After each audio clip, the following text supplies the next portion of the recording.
بسم الله الرحمن الرحيم ترك ما لا يعني مسلم.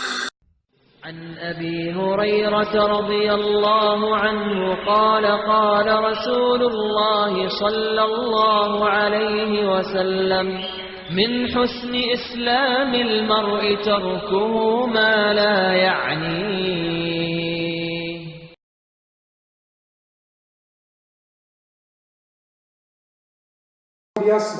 Let him say good or stay silent. I'm not sure, it may be neutral, it's just a word, it's this or that. All of this is not acceptable because the Prophet gave us two alternatives. You either know it's good or stay silent. That's it. That's the first quality or the first virtue in this first hadith. The second virtue is من حسن إسلام المرء تركه ما لا يعنيه. Part of someone being a good Muslim is his leaving alone that which does not concern him. Imagine a society where people do not intervene in that which does not concern them. People do not worry about that which does not concern them. They completely shun that which does not concern them. Third is the wasiyah of the Prophet ﷺ, do not become angry. Don't be angry. Don't become angry. And certainly that means, and if you have to be angry, then you have to restrain yourself.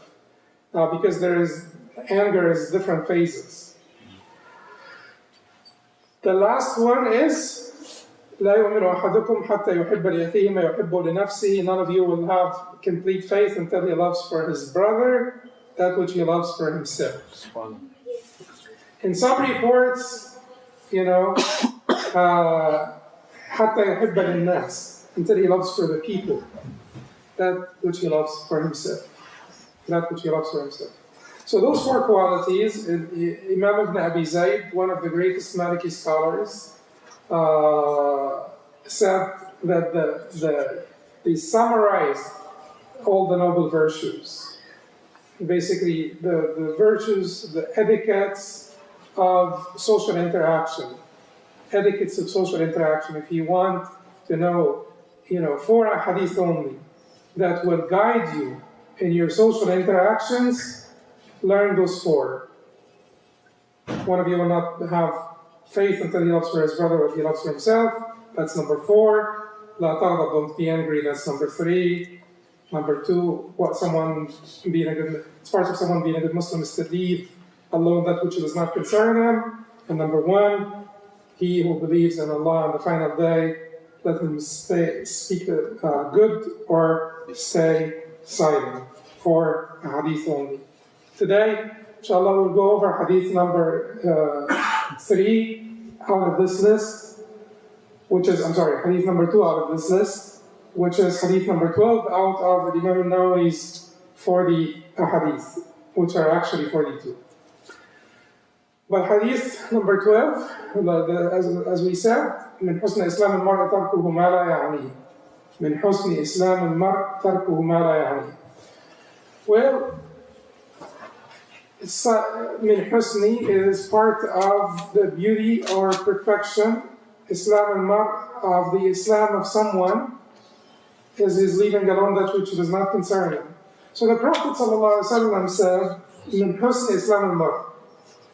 There is another hadith that talks about husn and hasan as they pertain to the meaning of husn, or beauty, or perfection, as it pertains to Islam.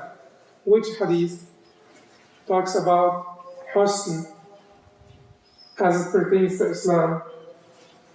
Hadith Jibreel, which is hadith number 2. Hadith Jibreel, in which the Prophet ﷺ, Jibreel asked him about al-ihsan. Al-ihsan and husn, they come from the same root, right? Yeah. This is like that. It's about beauty and perfection. Because beauty is the sign of perfection. Usually you worry about beautification after you have done everything. After you have built established the foundation, built the building, and then, installed the windows, and decoration, beautification comes at the end. That is the sign of perfection. That's the cream on top of the cake, or whatever. So it is a sign of perfection. Beauty is a sign of perfection because it comes as a last stage, last phase. Certainly, if you worry about beautification before you establish the foundation, that creation will be deformed, distorted, lopsided, defective, completely defective. But people should start from the foundation first. So, you're leaving alone that which does not concern you is part of the perfection of your deen, part of the perfection of your deen. But when the Prophet ﷺ was asked about ihsan by Jibreel said to the Prophet ﷺ, tell me about ihsan. What did the Prophet ﷺ say to him? أن تعبد الله كأنك تراه فإن لم تكن تراه فإنه يراك. To worship Allah as if you see Him. And if you don't see Him, He sees you. If you don't see Him, He sees you. So basically, this hadith that we're talking about is about part of husn, part of the beauty. But it does not address the source of that beauty. Hadith Jibreel addresses the source of that beauty, the source of that perfection of someone's iman. You're not going to be able to leave alone that which does not concern you until you go back and, ponder over Hadith Jibreel and act upon Hadith Jibreel. Because it is a manifestation. And that is the problem. Sometimes, the good understanding of the deen is to know the difference between the disease and the symptom, between the root and the branch, between al-asl wal-fara, between al-marad wal-arad. It is to know the difference between the essence and the manifestations of that essence. So the essence of this matter of the beauty and the perfection of one's deen is to worship Allah as if he sees Him. And if he does not see Him, then he knows that Allah does see him. And that, the blossoms of that will be so many of them, as the Prophet ﷺ said, min husn, of the perfection and beauty, is this one. Tarkuhu ma la ya'ni. His leaving alone that which does not concern him. It is one of the blossoms of al-ihsan, as mentioned by the Prophet ﷺ in Hadith Jibreel, which is أن تعبد الله كأنك تراه فإن لم تكن تراه فإنه يراك. To worship Allah as if you see Him, and if you don't see Him, He sees you. So now, the idea here is, why are we saying this? We're saying this because unless we know the root cause of our problems, and the root cause or the root remedy of those problems, we will not be able to, arrive at the right solutions, the right, endings. So you will say to yourself, I want to beautify my iman, I want to perfect my Islam. I should leave alone that which does not concern me. And you try to practice this. And you basically, for a few days, you're talking much less than before. And you're trying to mind your business. You're trying to remind yourself, well, it's none of my business. Why should I worry about this? Why should I pay attention to this? It's none of my business. So you're looking less at people and at things and at events and around you and so on, trying to focus and trying to stay out of trouble by avoiding that which does not concern you. But then you relapse. The cause of recidivism, which is relapse, going back to square one, is you have not addressed the root cause of your problems. And why do we not address the root cause of our problem? Because it's very uncomfortable to address it. Because it takes a lot of changes in our lives. It takes a lot of sacrifices. Can you imagine really worshiping Allah as if you see Him? And if you don't see Him, then you know that He sees you? Can you imagine doing this for, a few days, weeks, months? It's something so beautiful. And many people did it. But are we able to do it? Do we want to do it? Do we really want to do it? Because do you know what that means? That you will be in shape 24/7. You're being watched by Allah 24/7. You're being in shape 24/7. And not only that, your thoughts have to be in shape as well, 24/7. So then we have run from addressing the root cause, and then we look at, the basically painkillers, fever reducers, analgesics, to just try to still basically feel good about yourself, or at least feel that I'm not too lost. So you try to do one thing here and one thing there, and a little bit of charity here and a little bit of that there, but you're still not master the courage to address the root cause and to attack it head on. Do I worship Allah as if I see Him? Why are we saying this? Not to cause despair, not to cause, to give you mental anguish, but to know why the Mu'awwidha does not always work with us. So that when we hear about how the Mu'awwidha impacted the Sahaba Allah, عليه, and the righteous generations, and we hear about their examples and their role model, and we get astounded, amazed, surprised, shocked, bewildered, confused. How could this happen? How could there be people like this? So what's wrong with me? Well, I'm trying. I'm doing my best. I'm praying. I'm trying to do my best, because we need to really confront the reality. The reality is they address the root cause with complete courage and complete confidence. Confidence that what Allah has for them is better than what they plan for themselves. Allah's plans for them are better than their plans for themselves. And this is submission, surrender. And this is Islam, surrender. So it is basically, we need to surrender. Have we surrendered, completely surrendered to the will of Allah subhanahu wa ta'ala? I hope that we get there. Partially we have surrendered. But to completely surrender to the will of Allah subhanahu wa ta'ala, it takes a lot more courage and a lot more, transparency on our part. So من حسن إسلام المرء تركه ما لا يعنيه. It is part of his being a good Muslim. But where is the root? كأنك تراه.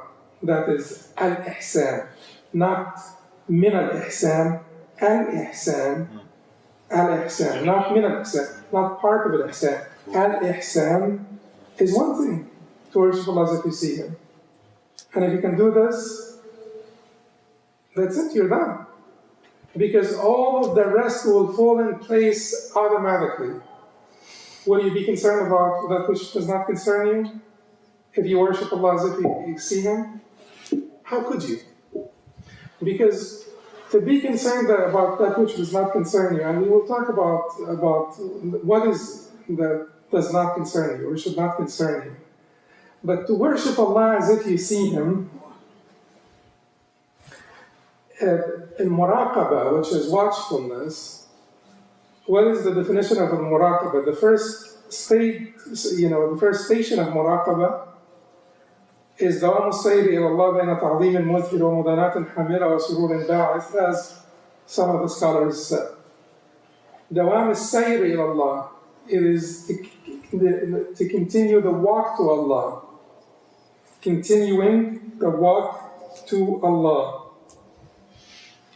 دوام السير إلى الله بين تعظيم مذهل, with feelings of distracting glorification, وسرور باعث, and rejuvenating, reviving joy, ومداناة حاملة, and enticing nearness, closeness. Basically, distracting glorification, ta'zeem. Ta'zeem man? Ta'zeem Allah. Your glorification of Allah is completely distracting. What does it mean, مذهل? من الذهول. So, الذهول أن تذهل عما سوى الله is basically to be completely distracted. When people say هذا ذاهل, ذهب, he's scattered-minded, meaning that he can't really pay attention to anything except his final destination. So he is in zuhud. Zuhud is not always a good thing, a word, but here in this sense, it is being distracted from the distractions. Being distracted from the distractions, because anything but the pleasure of Allah, anything aside from the pleasure of Allah is considered a distraction, right? Anything that will not lead to the pleasure of Allah is considered a distraction. So to be distracted from the distraction, what are you distracted by? At-ta'zeem, the glorification of Allah. So if you behold Allah subhanahu wa ta'ala in your perception, كَأَنَّكَ تَرَى, as if you see Him, how could you not be distracted from the distractions? Your glorification of Allah subhanahu wa ta'ala will distract you from all the distractions. In other words, you will never pay attention to that which does not concern you. You never pay attention to that which does not concern you because you are distracted from all the distractions. So, من حسن إسلام المرء تركه ما لا يعنيه. A manifestation of كأنك ترى. This is a manifestation of كأنك ترى. كأنك ترى brings about this glorification, distracting glorification. And at the same time, the self-reckoning and the watchfulness, al-muraqabah wal-muhasabah, muhasabah, self-reckoning. Because if you worship Allah as if you see Him, you will have, a constant overseer, of your actions. It's built in. From within. You have sensors all the time that are guiding you. Don't do this, do that, don't do this, do that. So when Imam Ahmad was at the deathbed and he refused to say, because he didn't know where it would end up, what would it wind up being in his scale of good deeds or not. So he's unsure. So if it's not good, I don't say it. If I'm not sure, I don't do it. So he refrained from saying out of pain because he didn't know where it would end up being. That is the self-reckoning, the inner sensors. So من حسن إسلام المرء تركه ما لا يعنيه is only but a manifestation of كأنك ترى. That's why Allah subhanahu wa ta'ala said من حسن Islam, it is part of someone being a good Muslim to leave alone that which is not concerning. So what should concern us? How do we know what concerns us?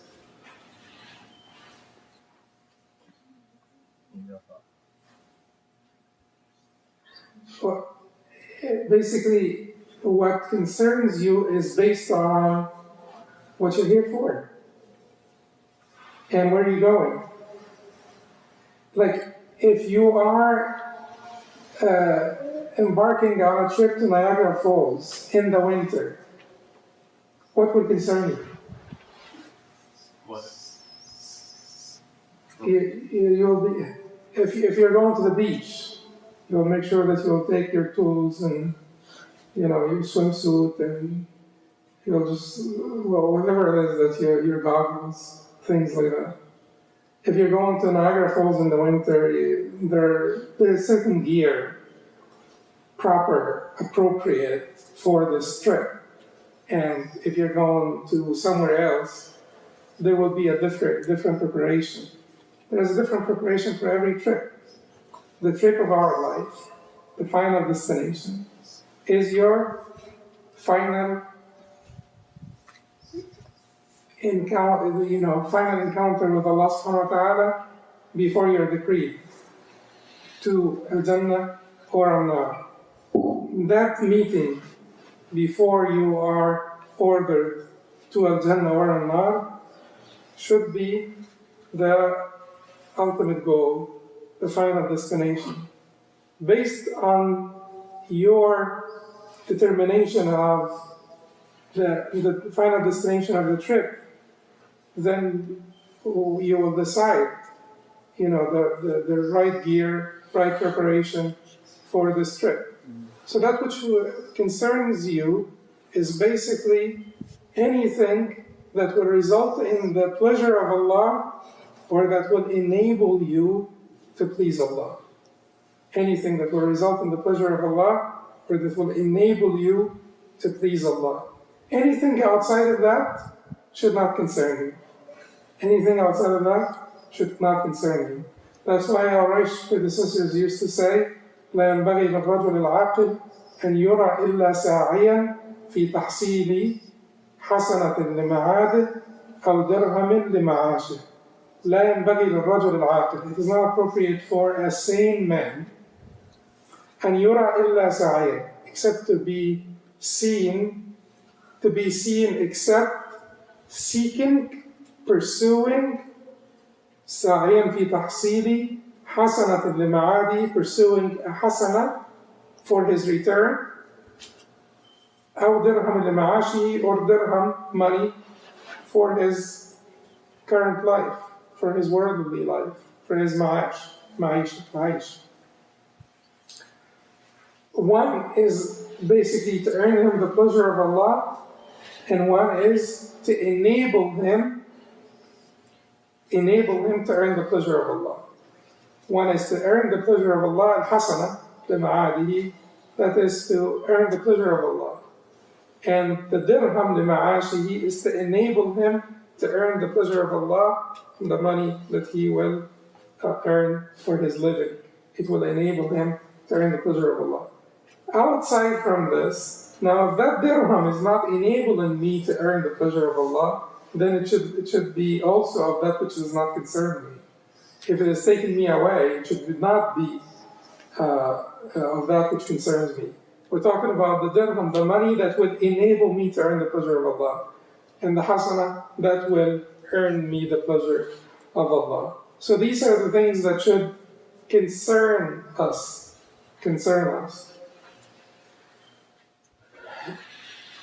Now, you could say, so what about soccer?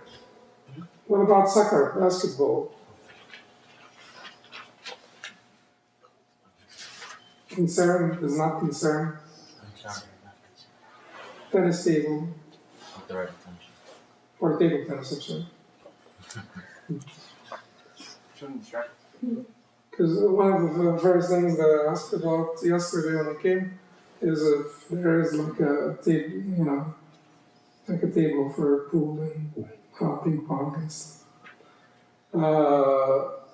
These are attractions. They are distractions for some people, but could be attractions for some. If you're not on the path, we set those up on the path to attract the people that are. But even if you are on the path, to basically recoup from hard work, you do need, some sort of pleasure, some halal pleasure, to recoup from your hard work and rejuvenate and revive your spirit and so on. You do need this every once in a while. But it is, what is in sight here is the pleasure of Allah. So I am doing all of this to enable me to earn the pleasure of Allah. Such as what Abu Darda said, إِنِّي لَأَسْتَعِينُ عَلَى الْحَقِّ بِشَيْءٍ مِنَ الْبَاطِلِ. That I take assistance, from batil, that which is void, invalid.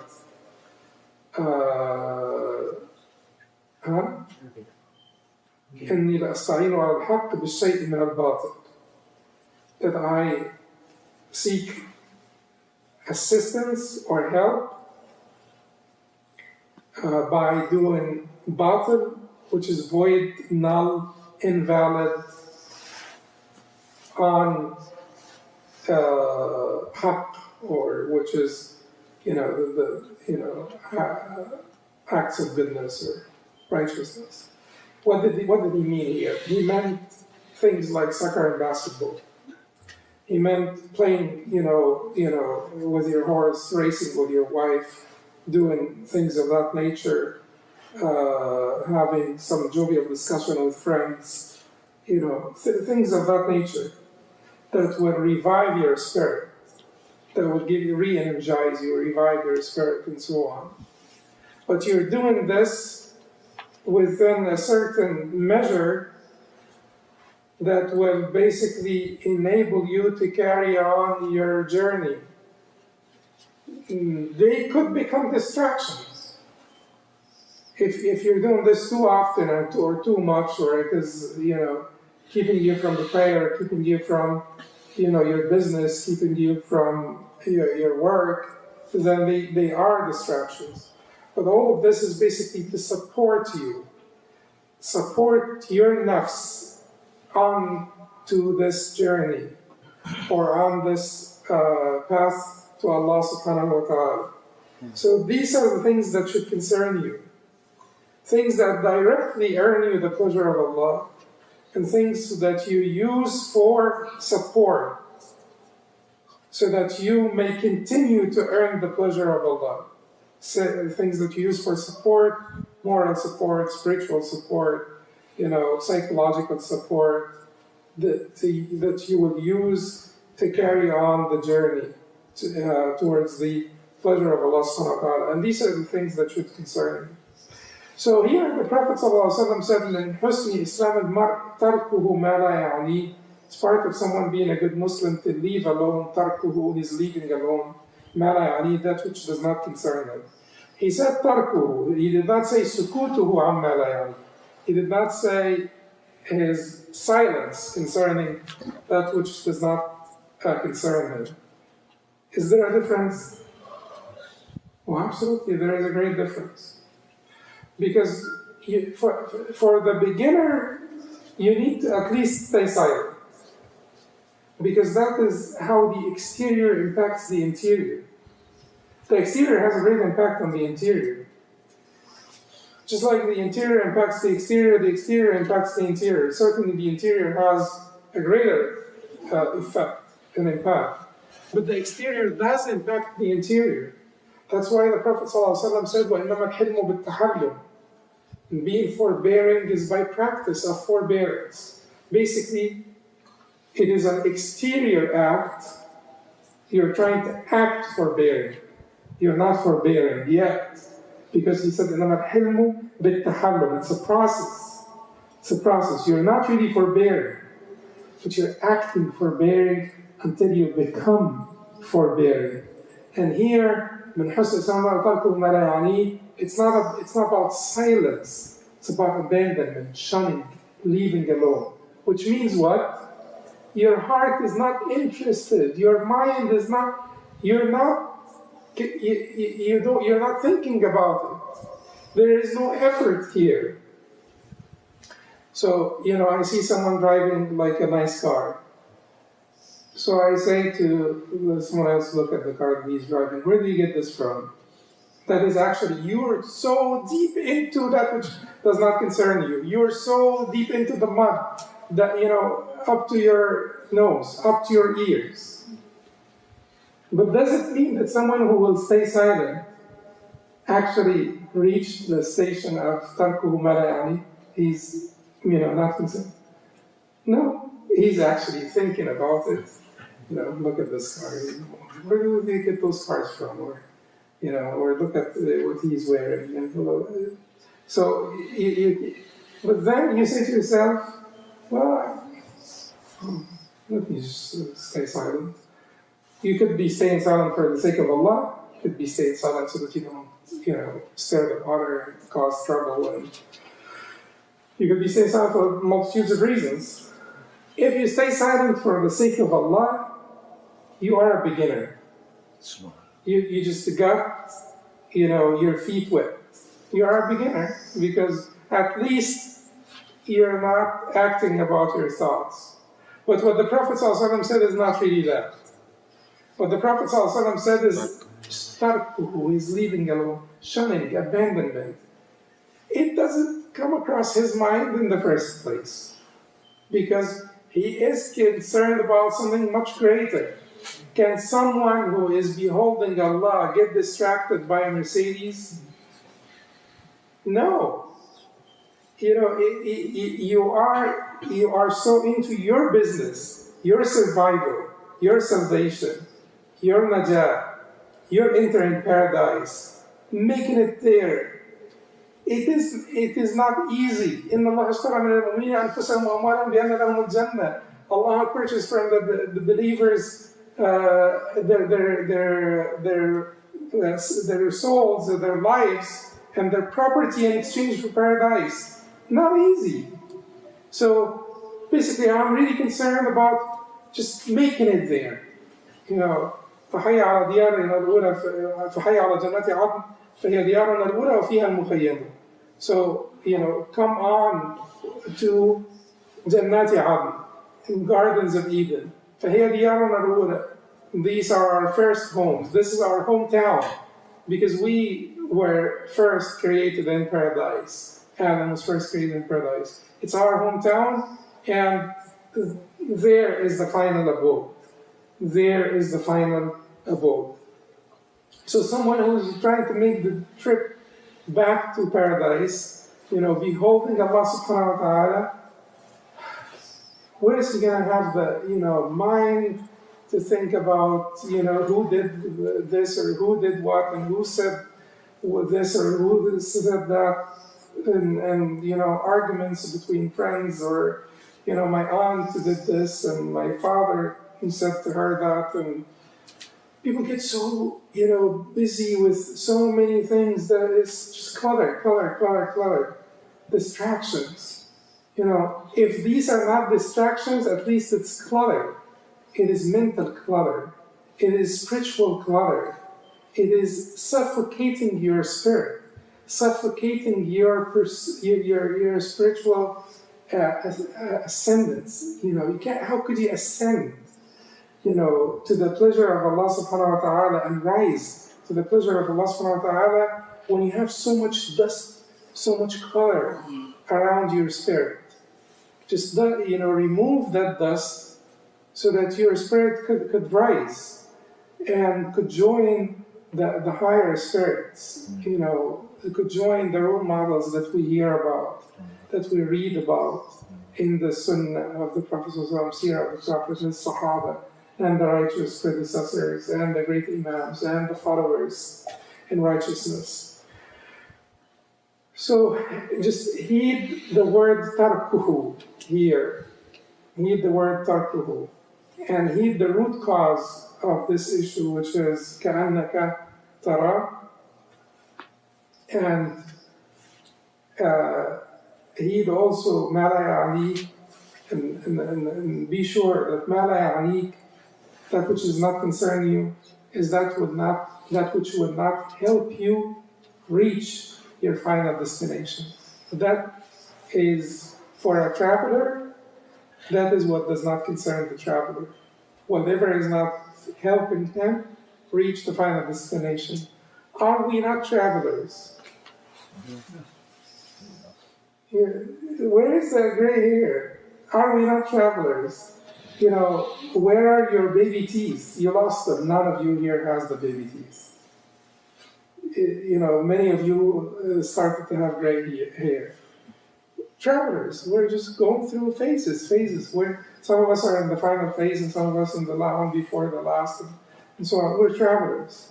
So for a traveler, that which does not concern him should be very easy to figure out. Whatever is not going to help you reach the final destination should not concern you. Finally, when you reach this perfection, this comes with a lot of perks, by the way. To reach that higher station, we all, you're always worried about, or many of us are worried about, you got your silver membership card, and I got my gold. Someone got the platinum membership card, and they came up with a diamond membership card for Delta Airlines. So you're always, you feel so good about, the higher membership card. Because I hold the platinum. And so now, working, you may even go places that you didn't want to go to, just to upgrade yourself from platinum to diamond or something like that. But, reaching the station of ihsan, it comes with huge perks. That do you think that the muda'afa, the multiplication of hasanat, happens to all of us, on equally, like everybody gets his hasanat multiplied 10 times and that's it? Absolutely not. So the Prophet ﷺ, this hadith is reported by Muslim from Abu Hurairah, he said, "Man ahsana islamahu kutiba lahu bi kulli hasana 10 amthaliha ila 700 darb." He who perfects his Islam, he will have each of his hasanat multiplied 10 to 700 times. So the scholars said, well, 10 is a given, because that's Allah's promise. 10 is a given, because that's Allah's promise. But what is 10 to 700? They said based on his ranking. Based on his ranking with Allah. His station. Abdullah ibn Umar clearly spelled this out. Abdullah ibn Umar clearly spelled this out. When he said, as Atiyah reports from him, he said, إنما نزلت الحسنة بعشر أمثالها في الأعراب فقيل له فما بال المهاجرين قال الله يضاعف لمن يشاء. So he said that Hasana is multiplied 10 times. This was revealed concerning the Arab, the Bedouins. So they said to him, what about the Muhajirin? And so he said to them, Allah yudha'af liman yasha. Allah multiplies as He wishes for whomever He wishes. Meaning the Muhajirin, this is without reckoning. Those are the people that sacrificed everything for the sake of Allah subhanahu wa ta'ala.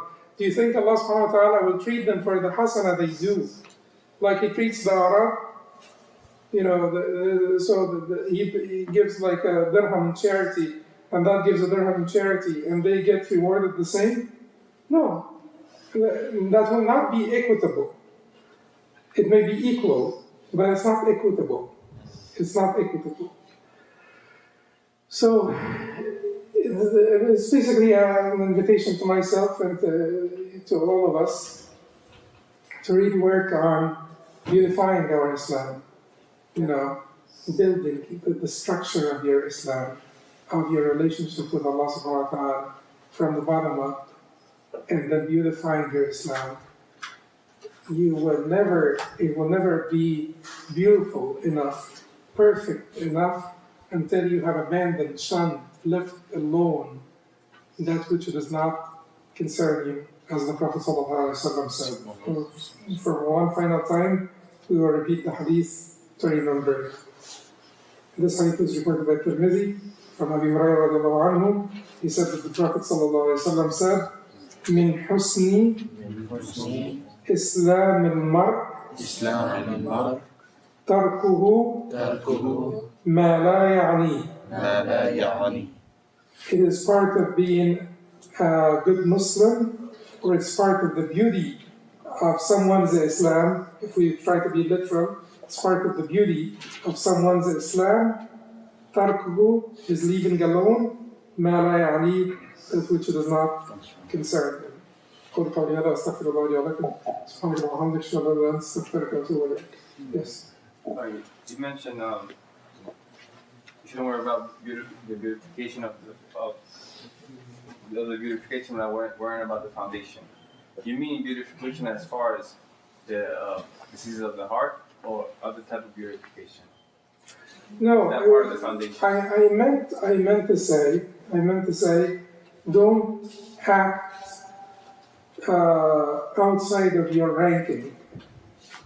Don't put a show. Don't exhibit to the people something which you are not. That is basically the pseudo-beautification. Because true beautification cannot happen without the building being sound and stable. Because how could you beautify without, having a foundation? It would fall, it would collapse. How could you beautify without raising the building itself, or, installing the windows and the doors and everything? That comes later. But some people, act outside of their ranking. It is basically a mere act without truth to it. So it is an exhibition of something they do not possess. That's why the Prophet ﷺ said, "Al-mutashabbi'u bima lam yu'ta kalabisi thawbay zur." He who exhibits that which he has not been given is like someone who wears two garments of falsehood. Thawbay zur. Kalabisi thawbay zur. Al-mutashabbi'u bima lam yu'ta. He who exhibits that which he does not possess. Kalabisi, like someone who wears thawbay zur, two garments of falsehood. So now, because there is a very fine balance here. This hadith should not be understood to mean that you should not practice that which you do not possess. Because earlier we said, the Prophet ﷺ said, إنما العلم بالتعلم وإنما الحلم بالتحلم ومن يتحرى الخير يعطه ومن يتقي الشر يوقه. So, إنما العلم بالتعلم, verily becoming knowledgeable is by learning. وإنما الحلم بالتحلم, and becoming forbearing is by practice of forbearance. ومن يتحرى الخير يعطه, and he who seeks good will be given what he sought. ومن يتقي الشر يوقه, and he who avoids evil will be spared of evil. Yuqa will be spared of evil. So, al-mutashabbi'u bima lam yu'ta, the one who exhibits that which he does not possess, is not someone who is practicing for the pleasure of Allah to truly acquire this quality. It's someone who's faking it for the pleasure of the people. So I'm acting patient in front of you, but in reality, if I can slap you on the face, I will. And some people do this. So you act very humble and very nice and so on, because you're dealing with your superiors. You're dealing with, people who are more established than you, stronger, wealthier, in a position of, superiority. So you act so nice and you're so kind, but then, when the first weaker person you encounter, you oppress them and you transgress. And that is mutashabbi'u bima lam yu'ta. So when he acts like, humble and nice, he is exhibiting that which he does not possess. Or you come in front of the people and show a level of piety, a level of wara, that you truly never practice. Such as when the man said to Ahmad ibn Hanbal, may I use your ink pot? And Ahmad ibn Hanbal said to him, your wara and my wara is not at that level. Don't act it. When you reach there, when you avoid all the haram, then you could tell me, should I use your ink pot? Because the students amongst themselves, they use each other's ink pot. You brought your own pencil and then you use the ink pot of your neighbor without asking, because it used to be like something little that the students would extend to each other. So this man is sitting next to Ahmad ibn Hanbal and he's like, should I use your ink pot? Oh, yeah. So Ahmad ibn Hanbal told them, we're not there. You're not there. Ahmad ibn Hanbal himself certainly was there, or that is what we believe. But he's telling the man so that he's trying to be gentle with the man. So he's telling him, my wara and your wara is not at that level. So don't ask, just use it. And don't put on a show. So there is a difference between practicing to actually acquire the quality or develop the quality within yourself. So you're walking a certain way to teach yourself to be humble. You're not walking this way to exhibit that which you do not possess. A huge difference. It boils down at the end to what? Your intention.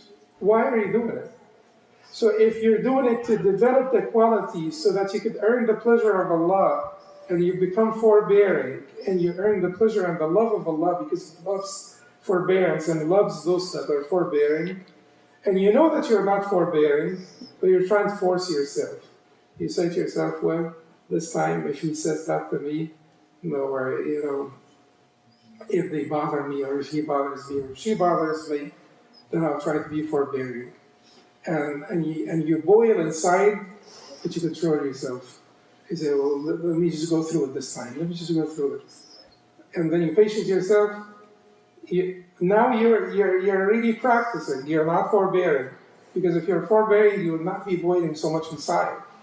But you're practicing forbearance. Next time it will be easier on you to control your responses, your reactions. And the next time, the following time, it will be even easier, and so on. This person is seeking the pleasure of Allah subhanahu wa ta'ala by trying to acquire and develop this good quality of forbearance. But someone who puts on a show or, does this in front of some people because he fears them or because he seeks their pleasure, not Allah's pleasure, is the person that is condemnable. And then beautification, when I say beautification, and I'm saying that part of your min husn Islam al-mar'a tarkuhu ma la ya'ni, it's part of being a good Muslim to leave alone that which does not concern you. And I say that this is the beauty, part of the beautification, perfection of the deen. It does not mean that you don't do this until you get there to the level of beautification. You say to yourself, well, I am now working on the foundation. I'm just trying to work on the foundation. So you meddle in everything that is none of your business. And you intervene and you talk and no. Basically, you should comply with the recommendations and instructions of the Prophet ﷺ across the board. However, you will not reach that station where you truly have no interest in that which does not concern you until the building has been completed and you're now working on the decorations. Mu'arrif al-Ajli, one of the tabi'een, he actually saw Abdullah ibn Umar and Abdullah ibn Zubayr and Abdullah ibn Abbas, that generation of the Sahaba, of the younger Sahaba. So he was one of the younger tabi'een. But one of the tabi'een anyway, and he was one of the greater tabi'een, Mu'arrif al-Ajli. He said, one thing I have been seeking for for so many years, and I have not reached it yet. So he asked him, but I will never give up until I reach it. He said, but I will never give up until I reach it. So he asked him, what is it? And he said, كَفِّي عَمَّا لَا يَعْنِينِ, my leaving alone, which does not concern me. And I've been working for this so hard, for so many years, and I have not reached it yet, but I will never give up until I reach it. Do you think that Malik al-Ajli was going around talking about the people and getting into, the other people's businesses? Absolutely not. He's talking about this finer phase of this ibadah, which is when your heart has no interest whatsoever in what X, Y, or Z are riding or wearing or where they live. It is not that you're not going to talk about them. It is not that you're not going to say, where did they get this from? Or, why are they wearing that? It is that your heart in the first place did not pay attention to what they're wearing or riding or saying, or it is not paying attention. You have no interest. That is what Malik al-Ajli was after. It is not that he was meddling in people's business. Absolutely not. This is a phase, a primary phase for the very beginners. If you don't do this, you will get yourself into haram and so much trouble by talking about the people. This is something that you have to abstain from and refrain from, feel cut off completely. But we're talking about the final phases of this quality, which is leaving alone that which does not concern you, is when your heart, your mind, not your tongue and your hand, but your heart and mind have left alone, shunned, abandoned that which does not concern them.